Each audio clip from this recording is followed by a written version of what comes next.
You wake up in the middle of Victorian London, and the first thing you notice is the smell. Not the kind of smell you can just get used to. No, this is an olfactory assault. Imagine every bad odor you've ever encountered: burnt hair, spoiled milk, wet dog, and then multiply it by the entire population of a city that thinks bathing more than once a month is excessive. The cobblestones beneath you are cold, uneven, and slick with, well, you don't really want to think about what. A rat the size of a modern house cat scurries past your head, giving you a judgmental look as if to say, even I wouldn't sleep here. And you know what? He probably has a point. You're not in a warm bed. You are not in a safe shelter.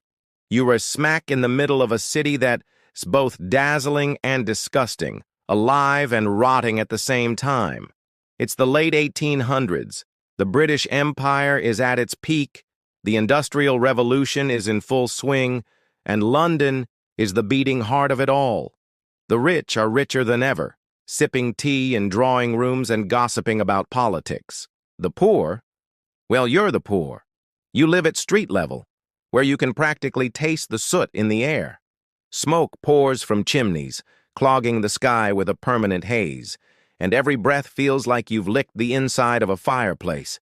Your clothes are stiff with dried mud, and the holes in your boots let in every bit of icy water from last night's rain. You've got a few coins in your pocket, not enough for a bed at the Doss house, maybe enough for a stale crust of bread if you haggle. The street is already buzzing. Costermongers, street vendors, are yelling about fresh produce, though you can see the fresh cabbage has probably been there since last week. A man with a cart full of fish pushes past you, and the smell lingers in your nose like a bad memory. Somewhere nearby, someone's playing a tin whistle. It's cheerful, but the melody is half drowned out by the clatter of carriage wheels and the rhythmic clip-clop of horses' hooves. Every few minutes, you hear the deep rumble of a steam train in the distance, reminding you that industry waits for no one, especially not you. You pull yourself up, brushing off the dirt from your sleeves, though it's more dirt than fabric at this point. Across the street, two young boys, probably no older than 10, are fighting over a half-eaten apple. One of them wins, takes a triumphant bite, and walks off like he just won the lottery. You can't even blame him. Food is food. The ground is wet from the morning's fog, and you slip a little as you cross to the other side. A gentleman in a top hat and a lady in a silk dress sweep past you without so much as a glance. They don't see you. Not really. To them, you're background scenery, like a stray dog or an inconvenient puddle. You could vanish tomorrow and it wouldn't ripple the surface of their lives. But you notice them. You notice the way her dress is so wide she takes up half the street, the way his cane clicks against the cobblestones in perfect rhythm, the faint perfume that smells like something from a dream. A street preacher is shouting about sin and salvation a few yards away, and you're not sure if he's talking to you or to the air. His voice booms over the noise, promising eternal damnation for thieves and liars. A little ironic, considering you saw him last night betting on rats in a back alley. You duck down a narrow side street where the air is thicker and the light barely reaches. Laundry hangs between the buildings like drooping flags, dripping water onto your head. You pass a doorway where a woman sits with a bundle of rags in her arms. A baby, you think, though you can't be sure. Her eyes meet yours for a moment, and there's no hostility, just a shared recognition. You're both in the same game, playing with terrible odds. Further along, you find a hand pump for water. You lean over, splash some onto your face, and instantly regret it. The water is cold enough to bite, and it smells faintly of metal and something worse. But it's better than nothing. Your stomach growls loud enough to earn a glare from a passing cat. That's when you notice a bakery down the street. The smell of fresh bread drifts out like some cruel joke. You think about going in, asking for scraps, but you know how that ends. A glare, a barked order to get out, maybe even a boot to the ribs if the owner's having a bad day. Instead, you wander back toward the main road where the chaos is somehow comforting. A man is selling hot chestnuts from a little cart, the coals glowing like embers from a campfire. You watch as a customer hands him a penny, gets a small paper bag, and walks off, steam rising from the nuts in the cold air. You imagine what it would be like to hold that bag, to feel the warmth seep into your fingers. For now, you just keep moving. A horse-drawn omnibus rattles past, the passengers inside looking like they re-riding to a completely different planet than the one you live on. You catch your reflection in a shop window, hair sticking out at odd angles, dirt smudged across your face, eyes sunken from too many nights on stone. You wonder when exactly you started looking like this, but you push the thought away. Dwelling on it doesn't change anything. The bells of St. Paul's ring in the distance, marking the hour. People keep moving, shouting, selling, bargaining. The city feels alive in a way that's both intoxicating and exhausting. It feeds you scraps of energy and hope, just enough to keep you on your feet, but never enough to pull you out. Victorian London is a feast for the senses, but you are not invited to the table. You were the one sweeping up after the banquet, hoping there's something left worth keeping. You breathe in, and the air burns your throat.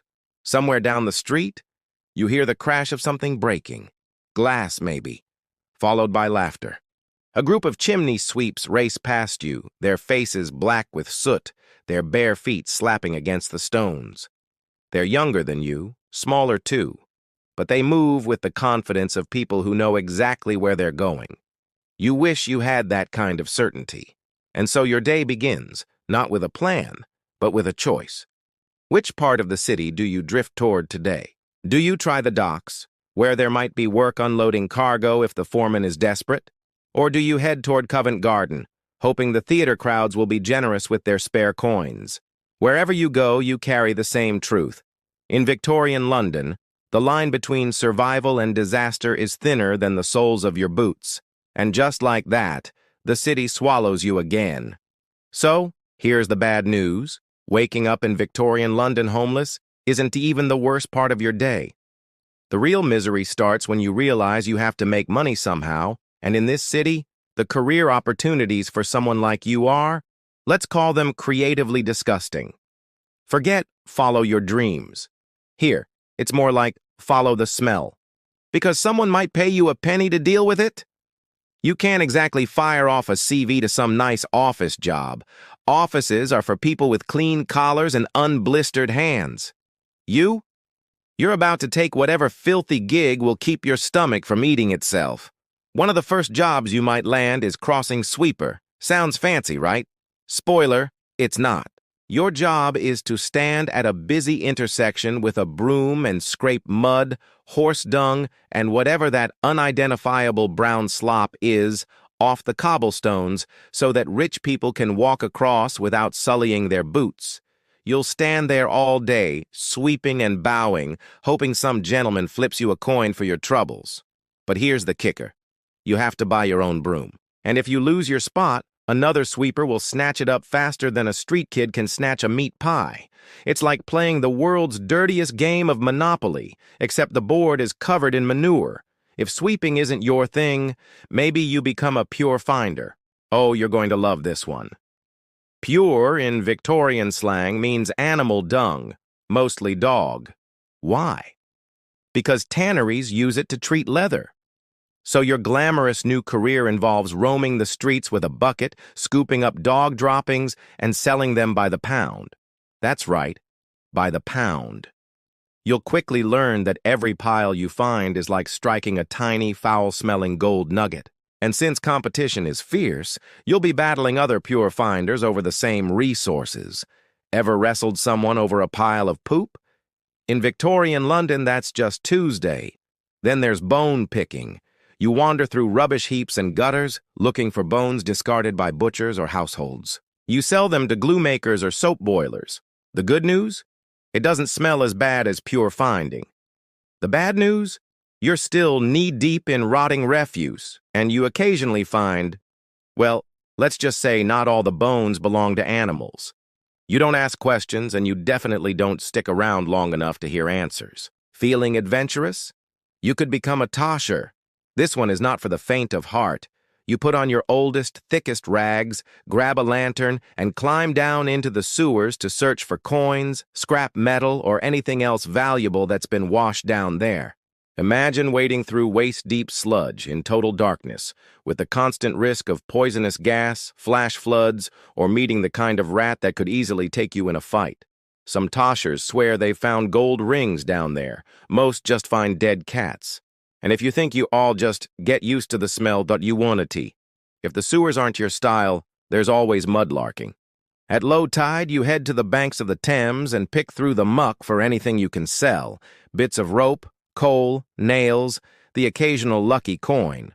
Problem is, the Thames in the 1800s is basically an open sewer, so you're up to your ankles in a toxic soup of waste, rotting fish, and God knows what else. And watch your step. The riverbank has a nasty habit of swallowing people whole if you are not careful. Some jobs aren't even jobs. They're just hustles. You could become a street singer belting out tunes for pennies, though you had better have a decent voice or you will get more rotten vegetables than coins. Or maybe you hawk matchsticks, flowers, or cheap trinkets. It's a gamble. Sometimes you make enough for a hot meal, sometimes you end the day with frozen fingers and a bag of unsold junk. And let us not forget the unofficial job everyone on the streets dabbles in at some point. Scavenger. You watch for anything dropped by someone richer than you. A glove, a handkerchief, maybe even a wallet if you're lucky and quick. The trick is to move fast and look innocent. If you're caught, you're in for a beating from either the owner, a policeman, or both. The thing about these jobs is they don't just drain your energy. They grind down your dignity. You spend hours doing things most people wouldn't even touch with a stick, all for a few coppers that might, if you're lucky, keep you from starving for another day. And here's the kicker. Even if you manage to save enough for a bed in a doss house, you are paying for the privilege of sleeping in a room so crowded you can barely roll over without elbowing someone in the face. You might get lice, you might get fleas, and you'll almost definitely get woken up by someone snoring loud enough to shake the rafters. But hey, at least it's not the street. Sometimes, if you're desperate, you take jobs you swore you'd never take. Maybe you help an undertaker with body snatching, digging up fresh graves so medical schools can buy the corpses for anatomy lessons. It's illegal, dangerous, and morally, well, let's just say your conscience won't thank you. But if the choice is between starving and stealing from the dead don't complain much.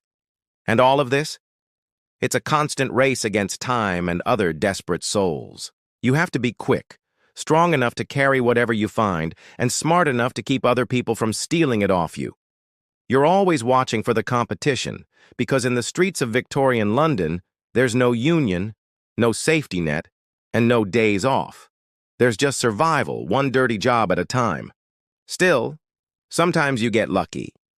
You find a rich gentleman in a good mood who flips you a shilling just for opening a carriage door.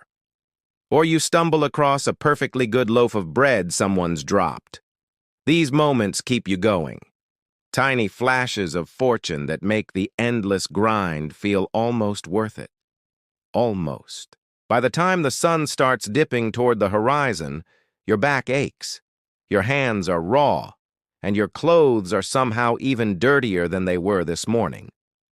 You've spent the day sweeping dung, picking bones, or crawling through God-forsaken filth, and you've earned maybe enough for bread and a bed. Or maybe not. Sometimes you end the day right back where you started, on the street, pockets empty, hoping tomorrow brings something better. Spoiler, tomorrow probably won't. Victorian London doesn't care how hard you worked or how filthy you got. It doesn't hand out medals for effort. You either scrape together enough to see another day or you don't. And as you sit there counting your meager earnings, you realize that in this city, every job you can get comes with its own brand of misery. The trick is picking the misery you can live with. The thing about surviving on the streets of Victorian London is that you are never really alone. Not in the way you'd like to be. You're surrounded by people, but most of them aren't here to help you. They're here to take what you've got, laugh at you, or, on a really good day, make your life just a little bit more complicated than it already is. The streets are their own society, with rules nobody wrote down but everybody follows. Break them, and you'll find out quickly why you shouldn't. First, there are the other homeless folks. Some are like you, scraping by, hustling for a coin here, a crust there. You might share a bit of bread with Jimmy, the crossing sweeper who's convinced the Queen once smiled at him. Jimmy's about 16 but looks 30 from a life of grime and bad luck. He talks too much, especially about things that definitely didn't happen. I swear, mate, she looked right at me from her carriage, gave me a nod, like I was important or something. You nod along, partly because it's easier than pointing out that royalty doesn't usually acknowledge people covered in horse manure. Then there's Maggie, who sells flowers outside the theater. She's sharp as a tack, knows which actors are generous and which ones would step over you without blinking. Maggie is the kind of person who can sweet-talk a coin out of someone and make them think it was their idea. You've seen her turn on the charm for a gentleman, then turn around and curse like a sailor when he's out of earshot. She's got a soft spot for the younger street kids and will slip them scraps when she can, but she's also not above elbowing you out of the way if there's a paying customer. And let's not forget the petty thieves. They're everywhere. Nimble-fingered kids with eyes like hawks and morals as thin as your boots. They don't just steal from the rich. They'll rob you blind if you look distracted for more than 2 seconds. You've had more than one loaf of bread vanish from your hands before you even got to take a bite. Some of them work alone, others in little gangs with names like the Stovepipe Lads or the Mud Lane Crew. They're usually led by someone older and meaner, the type who wears a knife on their belt and never smiles.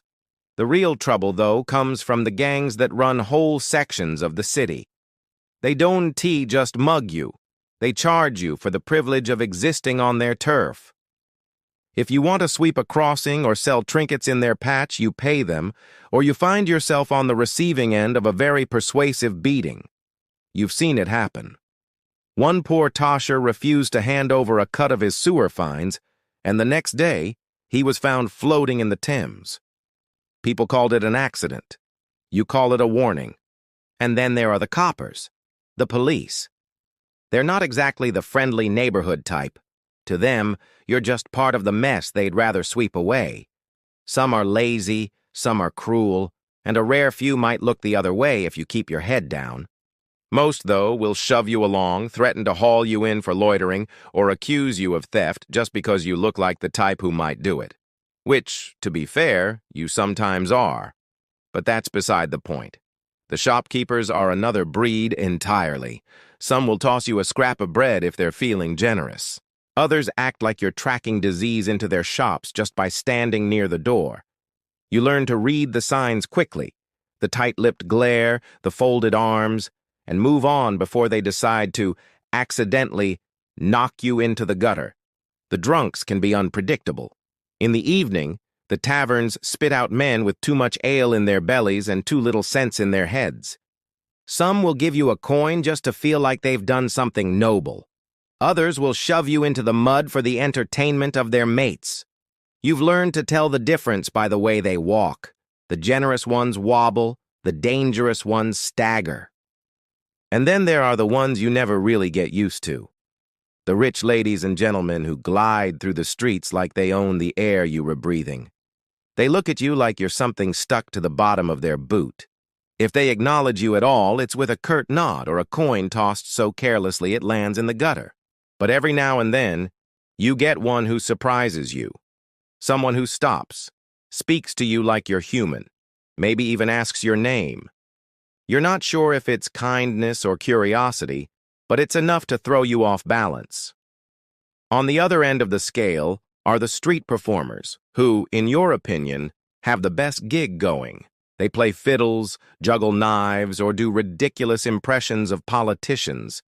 Crowds gather, coins clink into their hats, and for a moment the street feels almost joyful. Of course, if you try to horn in on their crowd without permission, they'll turn that joy into a brawl faster than you can blink. But the people who scare you most aren't the gang leaders or the coppers or even the drunk dock workers. It's the ones who smile too much, the ones who offer you a real job with good pay if you just follow them into that alley. You've heard the stories. Kids who never come back, women who vanish, men who end up working in conditions so bad the streets would have been safer. You've learned that sometimes the most dangerous people are the ones offering help. It's a strange kind of community, the streets. You've got allies and rivals, sometimes both in the same person. You've shared meals with people you fight tomorrow and fought people you help the day after. It's messy, unpredictable, and exhausting. But it's also the only world you've got. When you first landed here, you thought you could keep to yourself, avoid the politics, the grudges, the petty alliances. You found out quickly that the streets don't let you stay neutral. You owe someone a favor, you help someone in a fight, you give the wrong person a dirty look. And suddenly you're a part of a web of debts and grudges you didn't even know existed. One night, you sit with Jimmy and Maggie around a small fire someone built in a dented metal tub. You pass around a hunk of bread, talk about the day, share rumors. Someone says the stovepipe lads got into it with the Mud Lane crew again. Someone else swears they saw a gentleman drop a whole gold coin in the market and walk off without noticing. You laugh, you listen, and you watch the shadows move across their faces in the firelight. These are the people you deal with every day, liars, thieves, dreamers, and survivors. You may not trust them, you may not even like half of them, but you know them.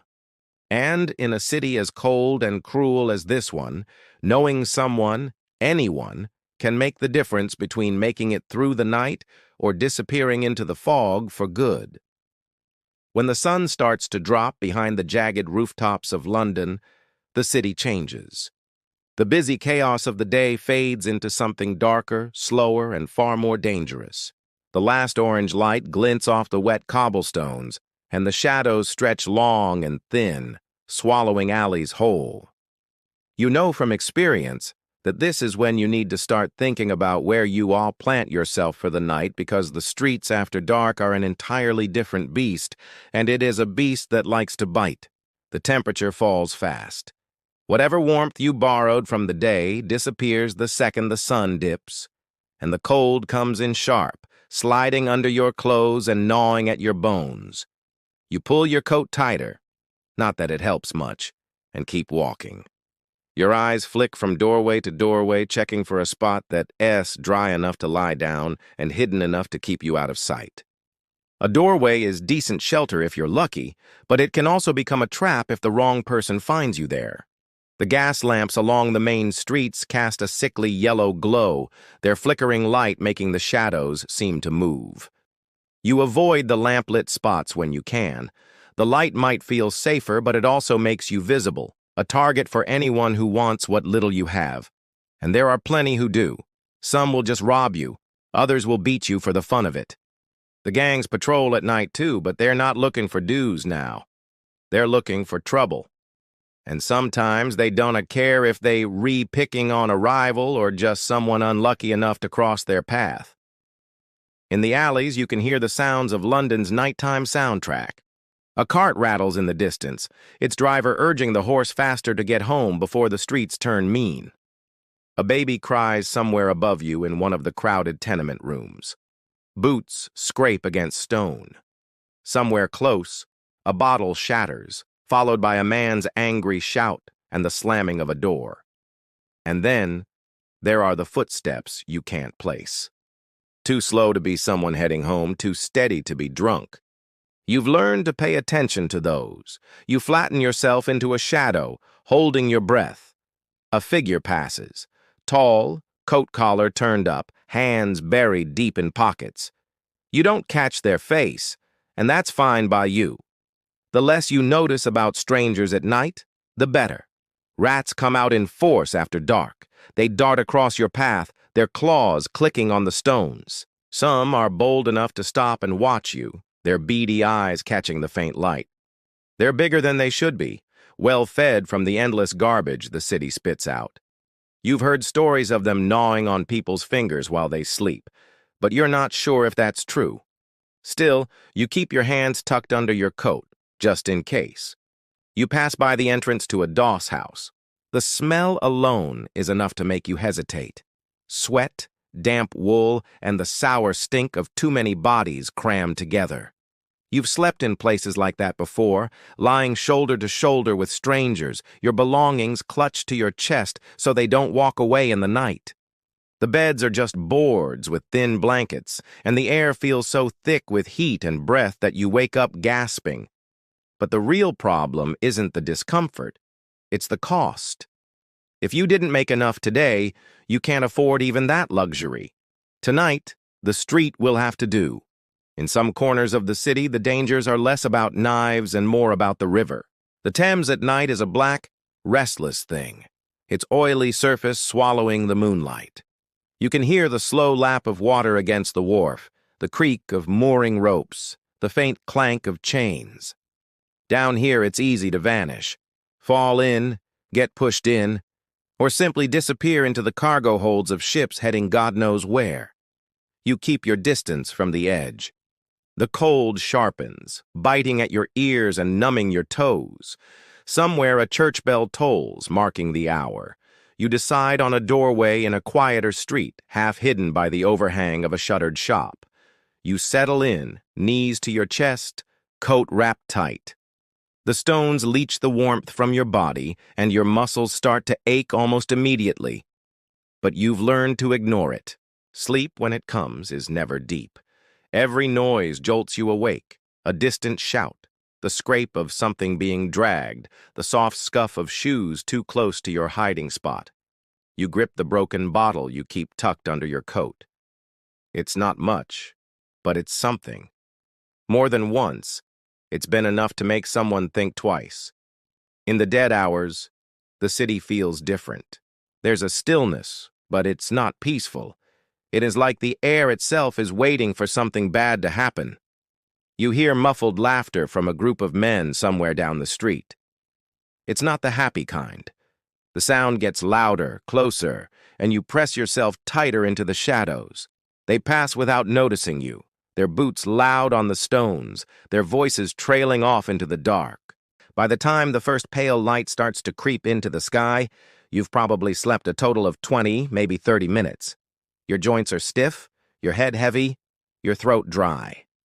The street slowly wakes with you. Costermongers setting up their stalls, milkmen clattering past, chimney sweeps heading to work with their brushes over their shoulders. You stand, stretch, and shake the numbness from your hands. You survived another night. But in Victorian London, surviving the night isn't an achievement you celebrate.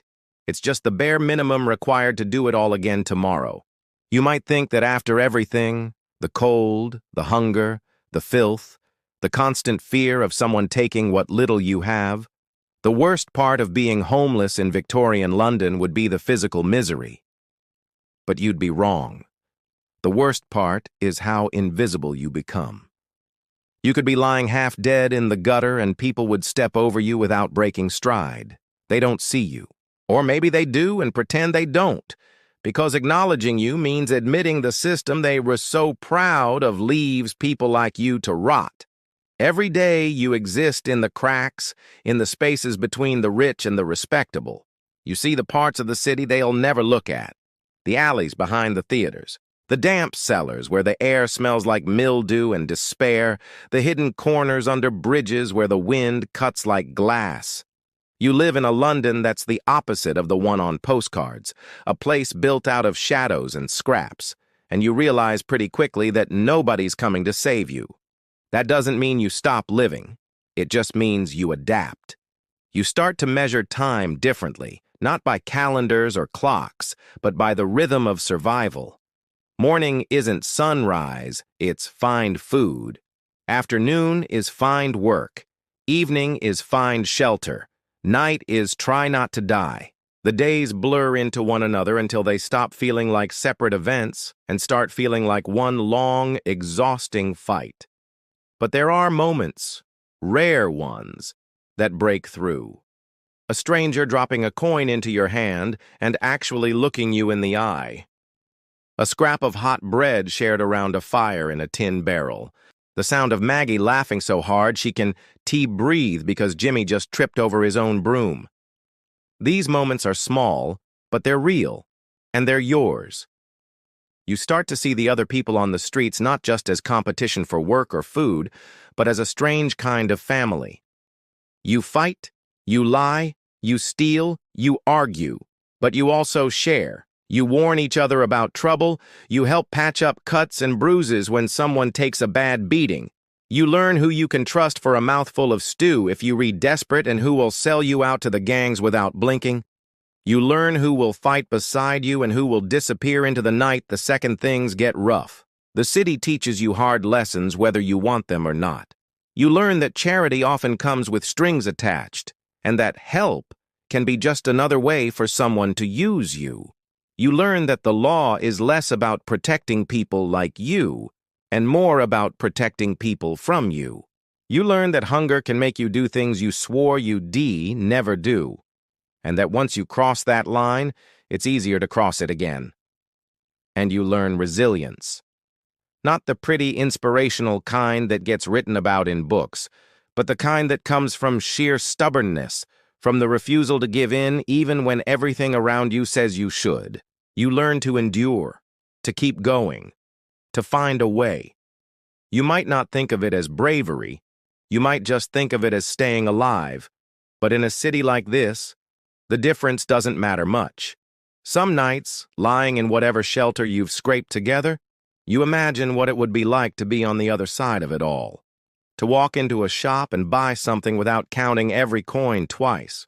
To eat a meal until you're full, without worrying about where the next one's coming from. To have a bed that's yours and a door you can lock behind you. These thoughts are dangerous because they can make you want too much. And in your world, wanting too much is a quick way to end up bitter, reckless, or both. The truth is, most people like you don't get out, not really. They get older, slower, sicker, until one day they just stop showing up. Maybe they die in the street, maybe in a workhouse, maybe in some nameless corner of the city that will never make it into the history books. London is full of unmarked graves and forgotten names, and the city keeps moving, like it always does, swallowing the past and spitting out the next day. But just because history won't remember you doesn't mean you don't matter. You matter to the people who knew you, to the ones who laughed with you around the fire, to the ones you warned about trouble coming down the street. You mattered in the little ways, the ways that don't get statues or plaques, but that still ripple through the lives around you. And maybe, in the quiet moments, you think about the bigger picture. You think about how a city as rich as London can leave so many to fend for themselves. You think about how the people at the top keep their hands clean because people like you are willing, or forced, to get dirty. You think about how this isn't just about Victorian London at all, because the same thing will happen again in different streets, different clothes, different centuries. Poverty changes its outfit, but it never really leaves the stage. If someone asked you why it still matters, you'd tell them this. Being homeless in Victorian London wasn't just about hunger or cold, it was about being invisible in plain sight. It was about living in a city that could see you every day and still pretend you weren't there. And you'd tell them that the same thing happens now, just with different names and different streets. Still, for all of that, you kept going. Through the stink and the cold and the danger, you found ways to laugh, to share, to make it one more day. Maybe that was the only real victory you get, the fact that you didn't let the city grind you all the way down to nothing. That, in its own small way, is a kind of defiance. So you get up in the morning, shake off the frost, and start again. Because in the end, that's what survival is. Not one big moment of heroism, but 1,000 small choices to keep moving. And now you have to ask yourself, if you were dropped into this world, into these streets, into this life, would you make it out alive? Or would London swallow you whole before you even found a place to sleep?